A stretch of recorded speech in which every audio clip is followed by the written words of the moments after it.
في عام 1948 لحظة فارقة في تاريخ المنطقة العربية. كانت الدول العربية قد خرجت للتو من وطأة الاستعمار، وكل منها يحمل تطلعات كبيرة نحو الاستقلال والقوة. وفي المقابل، كان إعلان دولة إسرائيل يشكل تحديا جديدا وطارئا لهذه الدول. اجتمعت الجيوش العربية معلنة الحرب ضد الكيان الوليد، ولكن النتيجة كانت صادمة: هزيمة عسكرية وسياسية. الأسئلة التي تطرح هنا كثيرة: لماذا انهزمت الجيوش العربية؟ هل كان الأمر يتعلق بالتخطيط العسكري أم بالتنظيم الداخلي؟ أم أن أسباب الهزيمة أعمق من ذلك؟ لتبدأ الإجابة، دعونا ننظر إلى الصورة الكاملة.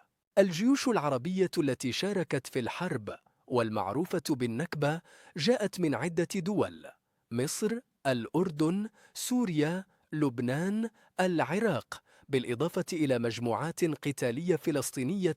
لكن تناقض الأولويات بين هذه الدول ألقى بظلاله على العمليات المشتركة.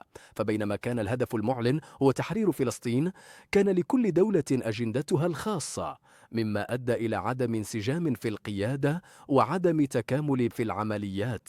ثم يأتي دور الجاهزية العسكرية.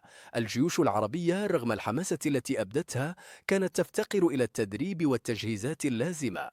المعدات والأسلحة كانت في معظمها قديمة وغير ملائمة. أما إسرائيل فقد استطاعت بفضل دعم خارجي كبير من تنظيم جيش على درجة عالية من الكفاءة، مسلح بأسلحة حديثة ومجهز بتنظيم دقيق. ولا يمكن الحديث عن أسباب الهزيمة دون التطرق إلى العامل الدبلوماسي. بينما كانت الدول العربية تواجه صعوبة في توحيد مواقفها، كانت إسرائيل تحظى بدعم غير مسبوق من قوى دولية، أبرزها الولايات المتحدة وبريطانيا. هذه القوى لم تكتف فقط بالدعم السياسي، بل ساهمت أيضا في إمداد إسرائيل بالسلاح والمعلومات الاستخباراتية. ومع هذه العوامل الظاهرة، يبقى هناك أسباب ثقافية واجتماعية يجب ألا تغفل. فقد كانت الشعوب العربية منهكة بعد سنوات طويلة من الاستعمار، والأنظمة السياسية في الدول العربية الحديثة العهد نفسها لم تكن مستقرة بما يكفي لتوفر بيئة مناسبة للحرب. إضافة إلى ذلك، لم يكن هناك التفاف دائم وفعال حول القضية الفلسطينية من الشعوب والحكومات في ذلك الوقت.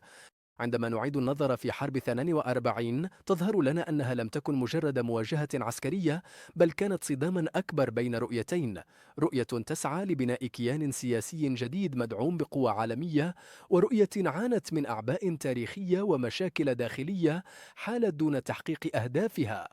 وفي النهاية، تظل النكبة درسا تاريخيا له أصداء حتى يومنا هذا.